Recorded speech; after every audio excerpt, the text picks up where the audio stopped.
Hey guys, thanks for joining us on episode 4 of Just a Chat With. We're here today with Simon Coley. We're down in London and we are at Karma-Cola headquarters. So Simon is a designer, a creative and marketeer and the founder of Karma-Cola.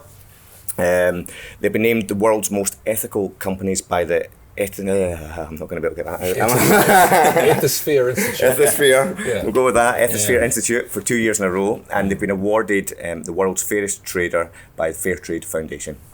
Before that, Simon co-founded the online power company Powershop, as well as Good Organics, which has won several awards and was the first to bring Fairtrade bananas to New Zealand. Is that correct? Yeah, big milestone. So Simon, thanks for having us today. We've been big fans of the Karma-Cola brand. I've often used it as a great example of branding and great branding that has a purpose behind it. Great. So, thank you. How the hell did you get into making a cola brand? Good question. The mythology is that Chris and I'm a co-founder. There's 3 of us that started this. Chris Morrison and Matt Morrison, his half brother. We're all sort of reached that stage where we're kind of questioning what we do next. Chris had started a really very fantastic organic drinks brand called Phoenix Organics in New Zealand. Matt had worked for the Treasury and had been in the army. And I was kind of recovering from a career in advertising. So I'd worked for a bunch of places in New Zealand, having returned from living here. Met Chris, and we'd been talking about stuff. You know, we were at a I was working on the Powershop thing you mentioned before. Yeah. We were both at this convention for climate change, and this was probably 10 years ago now. Yeah. Thinking about how we as people in the business would deal with these issues. And, you know, we were sharing a room and started talking about things like, you know, what Chris had been recently doing, which was surfing in Samoa. Mm-hmm. He was saying there's all this great organic produce there and it's not getting to market. It used to, a big chunk of the GDP in Samoa came from selling bananas to places like New Zealand. Yeah. But that wasn't happening anymore. And he saw this opportunity and I thought, well, that sounds great. Like, if we're going to try and, you know, make a positive impact on things in general and, you know, we're going to use our skills to do that, selling organic bananas from Samoa to New Zealanders could be one of those ideas. And, you know, I kind of thought it's not going to be too hard selling stuff from your neighbours, you know. And I knew a bit about bananas because I worked on some campaigns when I lived in the UK, formerly, for Fairtrade and for the Windward Isles. So, and had you been a designer originally? Yeah, I'd been working as a kind of, with Greenpeace too, doing campaigns for them. Like, you know, and one of these things was trying to get the Windward Isles. They had a sweet deal with the UK to be selling bananas here, and it was being reversed. And there was we were trying to say, you got to keep this because there are so many families there that rely on this income, and they're going to be, you know, they're going to actually, what they would have been doing is growing marijuana instead. And although that might be good for some people, it changes the economics of the business. Probably changed now, and that, you know, that was the economy that supported the islanders. So, yeah, it's a bit of a diversion, but we started importing bananas from Samoa, and it turned out that we didn't know as much as we thought we knew about perishable fruit, that we had to discard a whole lot of them, that, you know, we had all these challenges. But the great thing was we kind of realised there was a market for products that people understood came from a good place, did good things. Yeah. We called them all good for the land, good for the growers, good for the consumer. And we started this kind of virtuous circle. Now, we couldn't get the stock we needed from the islands to really fulfill the business. So we looked further, we worked with Fairtrade, and we found a growing cooperative in Ecuador who were fantastic and had been doing it for a long time. And we started working with them. And now we sell maybe 4 containers of bananas and Fairtrade organic bananas in New Zealand every week. So that gave us the confidence. It's still going, and it's going really well, and people know that brand back there, and it's, you know, it's one of those things that we had to do from the ground up, you know, selling to supermarkets, learning how to engage people both commercially and as consumers of these products, and figuring out, you know, what it takes to build a brand and deliver that kind of promise. But it did give us confidence that we could probably take that further. And I must admit, perishable goods is a very volatile business. So we were looking for something that would last longer than 7 or 8 days. Yeah. So how did you get from bananas to Coke? Well, then? because that's the thing. That's the jump. We needed something. Well, it wasn't the only reason, but Chris Phoenix made some really good drinks, and one of them was a cola. And I remember because I'd worked for a booze brand in New Zealand called 42 Below, and we'd mix with this stuff, and it was always made great drinks. So we thought, well, why don't we do drinks?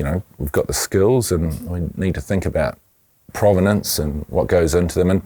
And with the all good idea, we've been thinking about how do we explain that relationship between producers and consumers.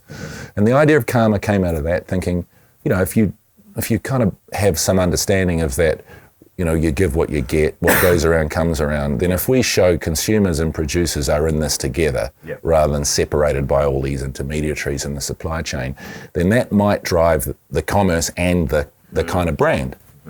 So Karma seemed like a good prefix for the products we could do. So we were thinking of Karma bananas, because that kind of rhymed. Karma cocoa. Yeah. Karma coconuts. Things you could get from Samoa. Karma coffee. And then we thought, well, Karma Cola. I mean, there is a book called Karma Cola. There was some history. Apparently, Ravi Shankar was called Karma Cola because he was this diametrically opposed East and West. That there was this tension in what he did. Playing the Citadel with the Beatles kind of thing. So there was.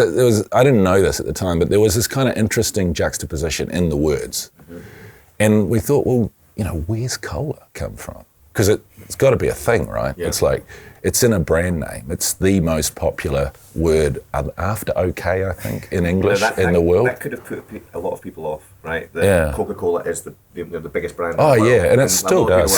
Scared to go. No, it wasn't a smart idea. Who will we pick to go up against? Yeah. But there's something. Well, bananas had given us some confidence. Like, some of the biggest companies in the world are fruit companies. Really? So we'd already made that mistake before, and we're about to do it again. Yeah. So we kind of went, well, that idea really captures it. If you can go, there would, something that really isn't that karmic, who needs it? Who needs a soft drink? Really, if you're thirsty, water's great. But can you make because so much of this stuff's drunk. So the other staggering statistic that we came across was that there are almost 2 billion cola branded drinks consumed every day in the world. It's like, who's drinking this stuff? It's a big, yeah, exactly. Yeah. And you know, well, that's like a huge phenomenon in popular culture, and we know that because we've been seeing this stuff. There's like another statistic. There's $4 billion budget on marketing annually for a certain brand of cola. That's it's there, right? It's sort of imprinted on your taste buds too because it's so prevalent. So you think with that there. How do you be the opposite? How do you be the choice for people that aren't into that but are into something that has this deeper relationship with producers and environment and things that we're trying to do? So you think, well, actually that defines us. You go, if we can be a better choice, then we've got a product and a story, and we know that we're never going to be able to afford to spend that $4 billion. So we need a pretty good story. Yeah. And the story there's a lot of serendipity in this. So we met each other, we'd got to this point, things had happened. And along that journey, we'd had this great relationship with the Fairtrade Foundation, a woman called Harriet Lamb, who was then the chief executive of Fairtrade, came out to New Zealand to talk about bananas and her experience, because she's written a book called Fighting the Banana Wars. She's an incredible person who'd really made a big difference to a lot of lives by championing a fair trade product in bananas. And we were talking with her because she was out visiting us in New Zealand and talking about this cola idea, and she said, I know someone that might be able to help. You've got to meet Albert Tucker. This guy, he's from Sierra Leone. That's where cola comes from. Okay, great. So we get on, I think over the internet we meet Albert and we have a few conversations about can we get some cola, and it's never been asked a question like this before. There's a domestic market for this. It's a very well-used sort of ritual ingredient, food for welcoming people and it's a medicine, but it's only ever traded amongst villages in the sub-Saharan Africa. So kind of, you can get it here, you can get it at Brixton Market, but there's like a box of it that big and you've got to go in behind the shelves to find it, and it's not a traded commodity. And did you did you figure out how you're going to turn this into cola drink? Or, yeah, so we went. That's where my brain. I know, and we're going. Where do you get from there? Cola? Yeah. How? So we go, Albert, can you get us some? And by the way, if you get it from a village, if we're going to call this thing Karma, we're going to need to be able to find a group that we can support. Yeah. We know, as soon as you mention Sierra Leone, Blood Diamonds, child soldiers, Ebola. It's not the sort of place that you naturally trade with. Yeah. But it is in need of help. Mm-hmm. There are people there that can get this ingredient. We thought, there's no such thing as a fair trade cola nut, cola seed, but maybe we could set up something. So that was, Albert went out and looked and found this great group of 10 now villages in the Gola rainforest, on the edge of the rainforest, who could harvest cola. And they sent us a 5 kilogram bag that fortuitously made it through customs into our office in New Zealand. Yeah. And we started playing with it. Yeah. And this is where Chris's skill comes in, and being able to turn cola into cola, because it is a taste. How do you do that? Yeah. Actually, I'll bring some out in a minute. But you basically have to mash it up, and make a tincture of this incredibly bitter liquid. Yeah. It's quite brown and muddy and strong. It's very strong. We'll taste some. Yeah. And then you kind of don't use too much of it. And you add a whole lot of other ingredients to disguise the bitterness. I mean, it's so bitter. It takes the moisture out of your mouth. But if you put it with citrus oil, we have lime and orange and lemon. We have malted barley as a vinegar, which gives it its colour. We don't use things like burnt sugar, which a lot of products use to colour that dark colour. We use organic products, organic ingredients, and it's got coriander seeds, it's got vanilla in it, it's got nutmeg, it's got cinnamon. There's a big spicy notes in it, and that's how we tried to recreate, what we thought the original cola recipe would be with all the legal ingredients. And we got close. It's not exactly the same. But the moment I thought, well, actually, this scene, it's good, was actually here when we launched here. We were at the London Coffee Festival 5 years ago, and Albert and I were there on the stand with Sam, who's our head of sales, and Plum, who's been doing our comms and marketing, and just watching people come and go, and they'd come up to the stand, they see this, they look at the bottle and say, oh, that looks interesting. Now remember, they've had 6 cups of coffee, so they want to have a conversation, and they want something that's not coffee. So they look at it and go, oh, what is it? Cola? Oh, cola. Can I, taste it? The next thing, they give them a sample, and they drink it, and they go, oh, it tastes like cola. Which is the best response you can get. Like, everyone knows what that tastes like. You're going to have an expectation. You've got to meet that expectation or be better. And is that what you were trying as well? Were you constantly tasting against the kind of... Yeah, hundreds of times. Trying to figure out to make sure... Yeah, and it's also, there's some things about a cola flavour, like, you don't want it to be too sweet because it gets cloying. So, this is the genius of Coke, right? You drink a sip of cola, and it's sweet, and it hits the front of you, and it's effervescent, so it's quite refreshing. And then it goes a little bit acerbic before you finish the swallow, so that the sugar's not so cloying, so you can have the next drink. It almost makes you thirsty for the next one, and that's the way that kind of thing works. So, they use phosphoric acid to do that. We use lemon juice. So we're trying to kind of find a way of balancing this stuff out with good organic ingredients. Then where we know the impact we've had from purchasing them and using them. And that's where we got to. But these people would drink and go, oh, cola, great. And then they'd see this video of Albert in Sierra Leone and look at the pictures a bit more and go, so what's all that about? And then we'd show them a cola nut. And I go, oh, it's a thing. No, this is where it comes from. And that was when the cola nut dropped, people go, oh, so that's what you're doing. That's why it's Karma. And that's our story. The trouble is, fitting that on a bottle is quite tricky. Yeah. So Karma's good shorthand for it. And now our challenge is to make that work on all the other products we do. Yeah. And talk us through that kind of identity, like how, what was your thinking behind how you created this and kind of the visual aspect of the brand kind of? Yeah. Do you mind if I cut to bringing out a little sculpture? Yeah, no, go for it, yeah. Okay, should I go and get it? Yeah. Okay. So I thought I'd introduce you to this woman, Mami Wata, her name is, and in the villages we work with in Sierra Leone, there's this mythology around this character, and that because the principal village, Boma, is on the edge of a river.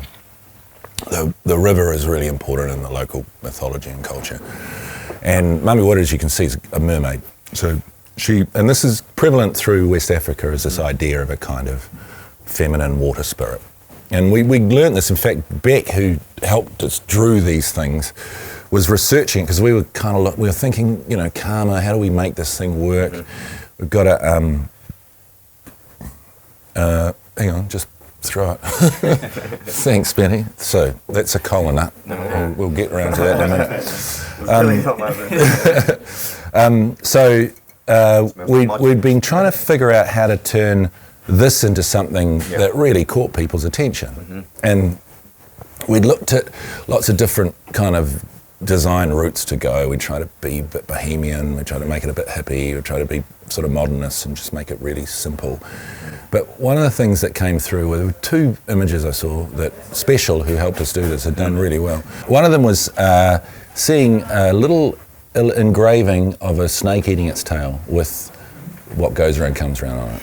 It was kind of quite rock and roll. Maybe a bit too gothic for what we wanted, but it was kind of an interesting idea that what goes around comes around. It's great. The other one is a little Mexican retablo of an angel chasing a devil that would just look like, that idea of good and bad was kind of inherent almost in the product. It's a good version of this thing that's got sugar in it. It's kind of, it's okay to have this one, but you know what's in it. It's sort of always that juxtaposition, and that what we talked about before, the idea of karma being good and bad, was quite good. So Beck took that away, and then she was doing this research around the mythology of the place, and Mami Wata was this spirit that was present in the culture. And wow, that's amazing. There is actually this, because she's a good and bad spirit. If you behave well, she'll give you a reward. She'll help you find a partner, or exactly. Yeah, exactly. and she'll help the harvest and all those things. But if you're not, she'll also, and this rivers are like that, right? They bring water, they help the harvest, but they also, they can be very dangerous, especially in the rainy season there, when it breaks the banks and can take your life. So the idea of making Mami Wata the story felt right. So Beck kept drawing, and the angel and the devil became the two parts of the spirit. Now, when we first got to the village, we were talking to the chief there, and the chief is a woman called Kadi Bo, who's very impressive. And she said, that 7 chiefs ago, Mami Wata visited the then chief in his sleep and said, you've got to make sure all the future chiefs are women, otherwise there'll be trouble. And since then they have been. So it felt like we'd made the right choice. Brilliant. And in terms of picking the colours, were you kind of trying to play with the whole, obviously, Pepsi, Cola? Heath and Emma, who were working on that, we were kind of going, cola's red, right? It's like, if it's not red, it doesn't feel like it's cola. There's a thing in our consciousness around that. But we can't just be that. And then the blue is a nice, it's the water. It's also playing with a trope, that there are other brands that use those two colours. And we kind of think, well, let's just play with that. I mean, if there are some things that are different and some things that are the same, it's like a cover song. People will get into it because there are some of these cues that are familiar and that give you access to the rest of the story somehow, or visually.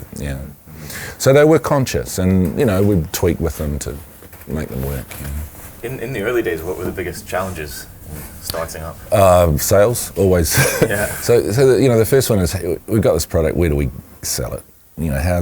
How are we really going to engage with people when we can't, if you like, we can't immediately be available to everyone? So just finding like-minded businesses in the hospitality industry, like cafes and restaurants, who, care about the provenance of their ingredients, care about what we care about. Those sorts of partnerships have been invaluable, and we still have some very strong, most, if not all, of our relationships with our trade partners are like that. So that's key. That they're going to pay a little bit more for it, and have to charge people a little bit more for it. So if they don't believe in what we're trying to achieve through it, it's really going to be hard to make that sale. So just knocking on doors and being genuine about what we're doing and helping them understand the impact they're having it's been the way of overcoming that challenge. Yeah. Have you found that being kind of like a purpose-driven brand has built a lot more loyalty with those? I think so. I mean, partners? I think, there are some, Honest Burger's a really good example, that have been out to Sierra Leone with us that are very committed to what we're doing and want to be involved more in our foundation. So that's a good example of the depth we have with a relationship, because they've shared in the impact, and they see that benefit and want their staff to participate in that. So those things are a really important part of what we do. And if you could look into a couple of years into the future, what was the ideal thing that happens with this Karma brand? What was the vision that you're working towards? The first one is that we understand that we've got a range of products that we're trying to bring in under the umbrella. So we've got one very. So we've got. Let me start over here. So the second one after Karma Cola was ginger ale. I've not tried this. I need to try this. Yeah, there you go. That'll go well with some of your whiskey, Andrew. And then the next one that came along. What we learned when we were doing this is that if we tried to do it, make it look the same as, and it didn't really work. But when Raha, who was helping us, came up with his name, we thought, ginger ale, that's such a great name for a ginger ale. So she sort of emerged from that.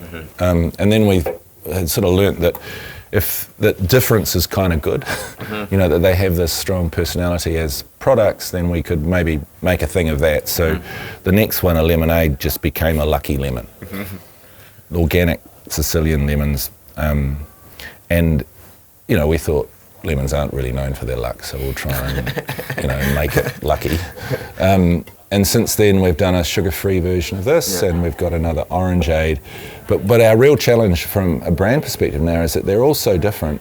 We somehow need to, bring them all together under the same umbrella. So we're looking at that now and going... There's something nice about it, though, because they look different, but they feel part of the same family. Yeah. Once you've seen them once... You get the relationship. They're stuck together, but even though they don't look the same, there's something it's funny, it's that process of discovery and also that signal that it's really quick. You go, oh yeah, that's one of those. So something we need to think about there. But I think success of that in the next few years is just people know there's more of them. And because of that, we can be in more places, because it's not always easy to sell cola when one of the biggest brands in the world dominates a lot of these places. So giving other options helps. And obviously, No, it's all right. So the other important thing is that the impact that we have as an organisation. So, we kind of try and measure ourselves by what we're doing with the growers we work with, the people in Sierra Leone, but we're also trying to extend that beyond where our cola comes from to where we get our ginger from in Sri Lanka, and to our customers here, to how do we support the people that are supporting us. So we're looking at extending the foundation into other areas, and that's quite exciting because we can do other projects that try and emulate what we're doing with cola, but in a different way.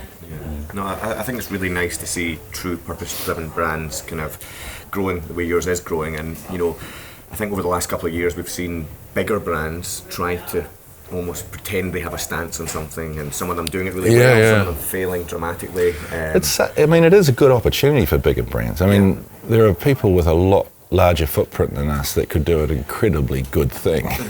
If you think about problems like clean water in Africa, there are bottling companies that have access to this stuff. There are ways of converting existing infrastructure, big companies, to do more good. But we think, we're a much smaller kind of organisation, but I think as a model, what we're trying to do is a good benchmark, and we're trying to figure out how to influence others that way. And do you think these brands are looking at you? Do you think they're paying attention? Do you think you've made a ripple and it start to... Perhaps. I think you've got to be a certain size for people really to start taking attention. There's a commercial aspect to this, and that's about, when you're generating enough revenue, people start worrying or going, wow. And we're getting there, but it takes time. And it takes a big following, and our growth is, excuse the pun, quite organic.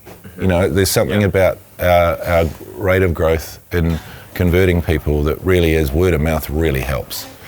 Because that's where the conviction comes from. When someone says, oh, I've heard about these guys, or I've tried this product, they pass it on, you're more likely to get that loyalty.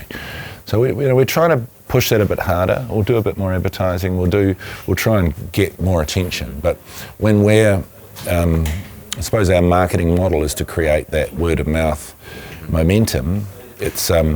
you've got to push hard to get to that critical mass. I think we're doing okay, but as an owner of a business, you always think you can do a bit better. Yeah. You've got a lot going on. It's obviously quite a mammoth task that you're taking on, and you have fingers in many pies. Personally, how do you kind of like balance between work and life? That's a good question. At the moment, there's a lot of work, but I've moved here with my family, so that this is our kind of biggest opportunity in a market in the UK. So it's been great being here for the last year and a half. And that makes it much easier for me because I used to have to do quite a long commute. So that's great. And the family are loving it, and being back here is making that balance much easier. I think, it's always an issue. I think making time to really be able to focus on the culture of the business as opposed to the commercial side of it is something that will always be a tension. We're well aware of it and need to continually be thinking about if we're purpose-driven, are we really reflecting those values? And I think that as we grow, it's going to become something we have to codify better. Just having these conversations, and like where I met you, Andrew, at the Impact Summit, seeing that there's a lot of companies like this that are kind of growing with these values and supporting each other is really heartening. And I think, being able to promote that community of interest and participate in it is important for us and for everyone that works here. That's interesting. I was doing a talk about culture the other day, and we're talking about whether you can engineer a culture, or whether you need to let it grow organically and then look back and codify it. It's funny because that's a real challenge, because I go, as a person that's come out of graphic design and brand and stuff, you go, you design it, everyone will use it. And then as someone who's done it a couple of times, you go, actually, you got to do it in order to know what to record. And the tension for me has always been, how far do you have to get before you go, right, that's it. We're going to make that the DNA, because it's always evolving. Especially now where there are so many channels, so many different audiences, so many ways of engaging, and we have many layers to our story. It's hard to focus on the simplification that this sort of thing, that a brand will do. It's trying to make the codification say, here it is in 0.3 seconds. Wow, it's kind of, when you think of culture reflecting that, it's pretty hard to be that reductive. But you still need a way in, you still need to simplify that. So, that's a constant process, is going, okay, so are we still what we think we are? What is the difference? How do we improve that? Because often as new people come into the business, it creates something better than you ever imagined. There's new ideas, there's new things, and then so you. And it's a personal thing. I got to back off from that to let it happen. At the same time, I want it to work. So you got to. There's a balance, isn't it? That's really interesting. I suppose maybe kind of having been a designer, in marketing, and having multiple businesses now, where do you get your inspiration? So where does that come from? Where do your ideas come from when when you're looking to do next product or next thing? So I've always travel, I don't get to do as much of it as I used to, but I've always found that, changing a context, whether it's just a different city or is always kind of interesting, because you kind of get out of what you're used to. So I like that. I think now, just seeing my kids get older and who they're engaging with and the kind of lives they have, and when I used to think I knew what younger culture was like, and seeing how things are transforming so quickly, especially in a city like London, I kind of think there's a lot to know about who we're selling to, and who we're relevant to. So that's kind of always a fascination now. I can't assume that I know everything about that, and I really need to think, carefully about who we're trying to work with. And then just, there's a bunch of great examples of what we do out there. Again, being in an environment like, a city like this one, and fortuitously I've been able to travel a little bit in in these big urban places like New York and here, and you know, there's so much exciting new stuff happening. We were just back from New York. Yeah. We were saying that if you lived there for longer than a week, you would be dead. Exactly, you'd just overload. Yeah. Especially Scottish guys. Yeah. Well, I mean, that's the thing. Yeah, exactly. but it's kind of how to filter that now. You go, you know, if I start what I used to do when I was looking for inspiration is go to a bookshop. Yeah. You know, and I had a studio in Covent Garden. I'd go down to Zwemer's or somewhere. I'd look at some design books. Now I go on Instagram and there's too much. Mm-hmm. So if anything, looking in the other direction's the key. It's like what else is going on that isn't in that really kind of noisy environment. So earlier on you mentioned about, you know, maybe doing more advertising. I'm interested to know, you've got quite an active Instagram page and following, and you know, what do you find works best for So the fascinating thing for me is that I think our eye candy is the one. You know, what I'm looking at the moment, and I'll show you this in a minute to get your reactions, like how do we get into a kind of advertising world without just pushing our purpose? Because it's like everyone's doing that. Everyone's there's posters around here of fists and bottles and things that are kind of been our story, but it's the pictures that do it. You know, it's the kind of characters. I've got a shot that I'll show you of someone who's tattooed Lemmy there. That's when you know it's Lemony, yeah, you see the tattoos, you know, that's the feedback. And it's not isolated, there's a few of them. Yeah. So you know, seeing that the characters themselves in whatever poses, like Gingerella, you know, we did a thing for Prince Harry's wedding this time last year where we did a ginger fella bottle. We've just done a thing with Wagamama's where we've made a lemongrass Gingerella and made her, you know, redolent of that sort of thing. And you know, we've got this opportunity to play with the characters and make them relevant for whatever the occasion is. So you know, we've got a chili cola that we did with Oaxaca. So those things, you know, they work quite well because the simple characters can be animated. We can do a lot with them in social, and I think there seems to be an interest in comics now, and more, you know, 2D, not photography, you know, simplified, those little meme type ideas. So kind of exploring that. I think that's a rich territory for us because of what we've got. And because we don't have to sort of shout about our purpose, it's there anyway. We should have permission to have fun on top of it. Yeah. And that's the thing we're trying to do is go, okay, so we're good, we got that. And we will keep doing that, it's in our DNA. How do we really engage with people? Yeah, because you almost need that goodness, purpose, and entertainment as well, don't you? Well, that hits the nail on the head, that if you don't entertain people, you won't have their attention. Yeah. Like we could go, buy us, because we're good. And everyone will go, no way.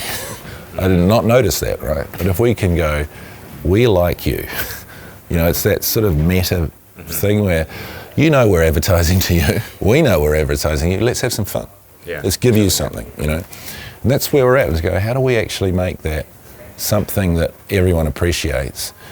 And then we're being, I guess, generous by entertaining people rather than demanding their attention because we think they should take notice of us. If that makes sense. Yeah. Great. Okay, so thanks for listening, everyone, and Simon, thanks for having us. Thank you. If you like what you're hearing and you want to support our podcast, please rate and write us a review. Easy for me to say.